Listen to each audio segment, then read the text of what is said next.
The number one breakthrough that you need in your life is sitting behind one hard thing that you keep avoiding. And deep down, I'm sure you know exactly what it is. But instead of doing it, your brain defaults to fear and you burn energy rehearsing failure and worrying about the future instead of actually moving forward. And the longer that you put it off, the louder that your stress and your anxiety will get.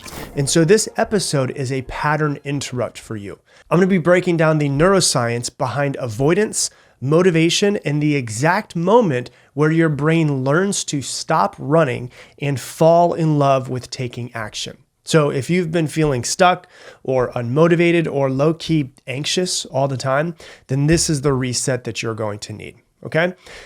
When you are about to do something hard, something that puts you out of your comfort zone, your body will sound the alarm. It'll say fear, it'll say stress, it'll say anxiety, and it will flood your body with the chemicals that are associated with those. But neurologically, that's actually the start of progress for you. But most of us usually back down at that point. Here's the reason why it's the start of progress for us. When you voluntarily face effort and stress and something that's going to push you, your dopamine system activates inside of your brain. And your dopamine system, dopamine inside of your brain, is the chemical of motivation. Whenever you are trying to achieve something, your brain releases dopamine. When you're anticipating achieving that, your brain releases dopamine. When you achieve that thing, your brain releases dopamine. All of those are designed to keep you motivated. And the key here is that it doesn't just happen. You don't just get dopamine when you finish the thing. Dopamine rises in your brain, in your body, in the pursuit of trying to achieve something. That's the key. And so the translation is that you don't have to succeed or hit a home run with everything that you do in order to feel motivated, in order to do the hard things. You just need to start. And when you do this, you will start to rewire your brain to associate challenge with reward. And if you do it enough, your brain will begin to rewire itself. Effort triggers neuroplasticity. And neuroplasticity is your brain's ability to change itself. But the catch is if there is no strain, there's no change. The key to neuroplasticity is that the bigger the strain, the harder it is for you, the more it will change your brain. So if you're having trouble doing the hard thing, taking the action, doing what you need to do to change your life, it's because you have accidentally wired your brain into connecting challenge with danger or fear or threat, when in reality, we are wired for challenge equals reward. So unless you make a drastic change in your life, there is no shortcut, there is no book that you can read. You have to make a drastic change in your life. And if you don't, you will always default to your brain connecting challenge with danger or threat or fear. And if you continue that way, nothing in your life will change. And everything will get harder and harder to do. Like, think about it for a second. And I want you to really, really think about this. Is going to the gym really that hard? Like an hour of discomfort? Oh, you poor baby. An hour of discomfort? That's the hardest thing right now? Sending that email that you've been putting off for so long? Oh, you poor baby. You're moving your fingers on a keyboard? Oh my goodness, that's so hard, right? You're sitting in an air-conditioned room, moving your fingers, right? You're literally just moving your fingers and you're staring at a screen. That's what you're doing when you're doing an email. Like making cold calls, if that's what you need to make cold calls to prospects in order to grow your business. You're just pushing a piece of plastic with your fingers and then putting that piece of plastic to your ear. So like quote unquote difficult, what I'm talking about here, and when you put it into the perspective of being a human and from what other people in this world are going through, let's be honest, like it's really not that difficult. It's that we have made it more difficult in our brains by our old default programming.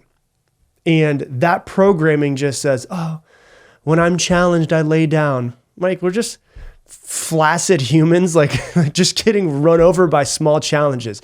Get your ass up and do something that's harder, right? When we seek challenges, when we seek discomfort, your brain starts to change itself. And studies have shown that this change in your brain can happen in as little as 21 days of consecutive action. So your nervous system uses discomfort as a sign that instead of it being a threat, it uses it as a sign that you're adapting, that you're changing. And over time, your brain starts to anticipate and become addicted to the chemicals released when you do something hard. Dopamine, serotonin, endorphins. All of those are feel-good chemicals that are released when you do something hard or when you achieve something.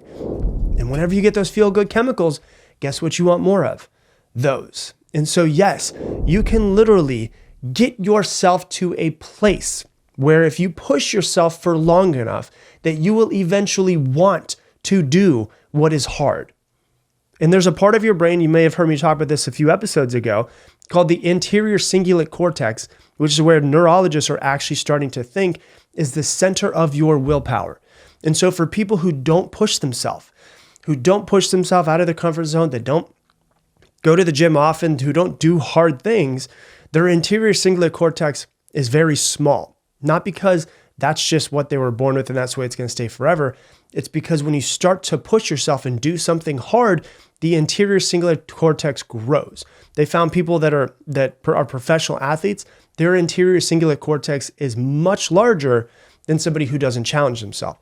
Not because they were born that way, but because professional athletes have to push themselves and do things that they don't want to do every single day for 20 or 30 years. And so they have found that when people start to push themselves more, people's anterior cingulate cortex will grow. So next time that you think something is hard and you're like, I don't know if I can do it. I don't know if I'm going to be able to do it. Maybe I should lay down. Maybe I should scroll. Maybe I should do something different. Try this reframe. When you're feeling the feeling of something is hard or difficult, say to yourself, this is my nervous system updating. It's updating and I am growing. Dopamine doesn't come from comfort. It comes from the pursuit of conquest, the pursuit of going and creating something with your life. So doing the hard things will always make your life easier though. That's the weird kind of paradox of it, is doing hard things makes your life easier. Avoiding hard things only makes your life harder. So the truth is that your brain actually wants to be challenged. Like your brain wasn't designed for comfort. It was built for adaptation. When we evolved in environments where survival required effort, like hunting and building and escaping and enduring and going through challenges every single day, our brain developed a reward system that fires dopamine during the pursuit of doing something hard, not just the prize. And the reason why is because it kept us pushing ourselves. It kept our species adapting. And it's now built into us to actually want to do something that's challenging. That means that your neurochemistry is hardwired to reward challenge. You get the boost when you're in the middle of doing something and when you're in the pursuit of something, not when it's done, but when you're actually in motion. But here's the modern problem though. Modern life has made us soft. Today, most of us are just completely soft. Like our ancestors would have laughed at how soft we are. Oh, you've got to move your thumbs. Oh my God, that's so hard for you to do, to send that difficult text message or to send that email, and you got to move your fingers inside of air conditioning with a full belly and with, water and clothes and everything. Oh, so hard, right? Like our ancestors literally had to fight for their lives every single day. And so modern life has made us soft. Today's life is basically, we live in a dopamine buffet. We can scroll on our phones instead of doing what's hard. We can watch TV instead of pushing ourselves. Comfort is always one click away. Like if I'm sitting on my couch, scrolling on my phone, watching Netflix at the same time, and I'm like, you know what? I'm kind of hungry. I can just go on a DoorDash, I can order it, and it's going to be at my house in 20 minutes. There's no challenge. It's like dopamine, scrolling on my phone, Dopamine, watching Netflix. Dopamine, eating food. It's just a buffet of dopamine. And the result is that our nervous systems have been hijacked by cheap dopamine, like the TV, like scrolling on our phones. And we have unconsciously trained ourselves to avoid effort and to fear discomfort. We have become soft. And so when a real challenge shows up, a challenge that if we face it and we work through it will make our life better, like a workout or having a difficult conversation that we need to have, or a decision that's a big life decision in your business, your brain misreads it as some sort of threat and something to fear instead of looking at it and seeing the actual opportunity that's in front of us. And so what happens is we feel resistance. Oh my God, I feel this resistance inside of my body. So what do? We hesitate. We procrastinate. But underneath all that hesitation, that procrastination, the wiring is still there. Even if you're the softest human alive and you haven't ever pushed yourself in your entire life and you're listening to this podcast episode, your original wiring is still there. The wiring that craves to be pushed, to stress, to do something that is hard, because it feels good to do something that is hard.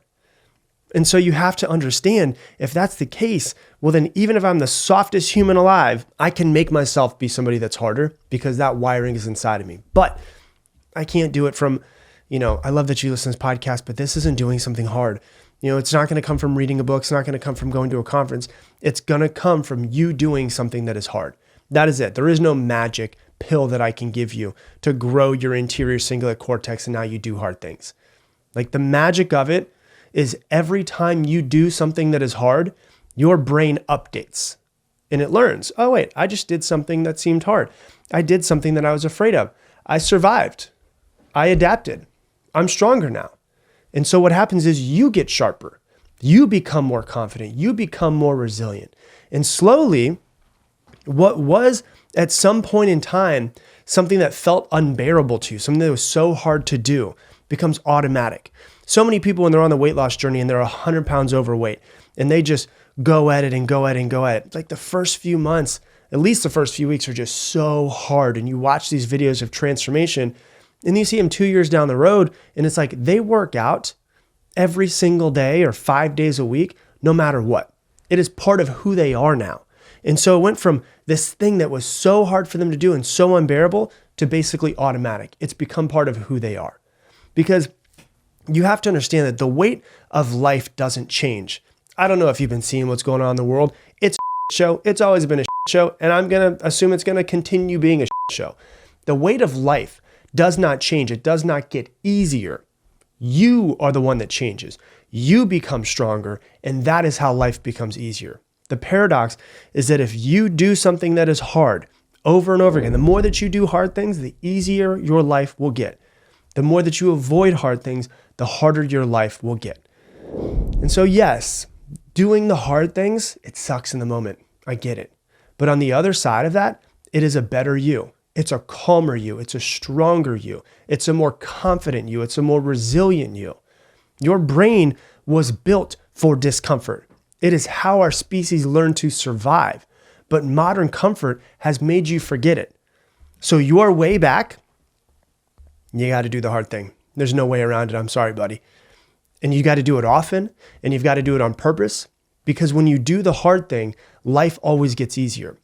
And so here's the real kicker of all of this though. Every time you do the hard thing, especially when you don't want to, especially when you don't feel ready, your brain basically records a message of like, hey, I'm the kind of person who takes action no matter what. That right there is an identity. And the identity is where everything changes. You don't build confidence by thinking that you're confident. You don't build confidence by reading a book on confidence. You build it by doing what you don't want to do, by doing what scares you, and noticing that you survived. And then actually taking time and reinforcing by how you speak to yourself how well you did with your own self-talk. Oh my God, I can't believe you showed up for the gym. You didn't want to, you were tired, you were exhausted. I'm so proud of you. You're the type of person who follows through. And you reinforce this identity by your unconscious mind seeing what you do and by you talking to yourself in the right way. So if you're stuck in self-doubt, start with doing something hard and then do it again tomorrow. Because self-doubt is a slippery slope. If you don't do something about it, and force yourself to take some form of action, you will lose more belief in yourself. So you have to pay attention to what it is that you do and how it is that you speak to yourself. Like, I noticed something today at the gym. So I have a new trainer who's a ex-Navy SEAL for 15 years, and he's hardcore. And he made me start off on the assault bike, and the assault bike sucks. And I had to do 2.5 minutes as hard as I possibly could and hit a certain time and hit a certain mile and all this stuff in a certain amount of time. And today was just not the day because we worked legs really hard 2 days ago. And I was thinking to myself as I was going, I was like, this is so hard. Oh my God, I don't think I can do this. I don't think I can do this. I don't think I can hit the time. And I noticed my own self-talk, which I still get stuck in, everybody. And I noticed how I was slowing down when I was saying, I don't think I can do this. This is hard. And then I was like, that. I'm not going to speak to myself that way. I'm going to say, you got this. Started saying, you got this. You can do this. I know you can do this. I know you can do this. You're going to get it done. I know you can do this. You got this. I believe in you. And I had to hit a mile in 2.5 minutes on the assault bike. And I literally hit it in 2 minutes and 28 seconds. And I was like, oh my God, I was behind time and somehow I caught up. And it was because I was doing something that was hard, but I was also rewiring myself by not only doing the thing, but also the way that I was talking to myself, which is really key in all of this as well. And so my assignment for you today is to pick one thing that has felt too hard for you to do for way too long. And what I want you to do is I want you to figure it out. I want you to write it down. I've been avoiding blank and fill in that blank. Then I want you to shrink it down. What is a 5-minute version of that thing? Whatever it might be. I've been avoiding going to the gym. Okay, go onto YouTube, find a 5-minute YouTube video of a workout, and you're straight up just do 5 minutes of it. So you name it, you shrink it, you start anyways, and you do it immediately before your brain has any time to negotiate or think of other options. And then once you get done with those 5 minutes, whatever it is, you build yourself up by how you talk to yourself, and you actually start to reinforce the feel-good chemicals in your brain. Now you have endorphins, now you have serotonin, now you have dopamine, and you're also talking to yourself, oh my gosh, I'm so proud of you. You did it in 5 minutes. You didn't want to. I'm proud of you. You release more dopamine. You start to actually become more addicted to needing to do the hard things. And so the key here is if you want a better life, if you want your life to be easier, you need to start wiring yourself to do things that are hard. And if you do that, your life will become better. Hey, thanks so much for watching this video. Based off of what you have been watching recently, YouTube's algorithm thinks this video is the one that you need to watch the most right now. So click this one.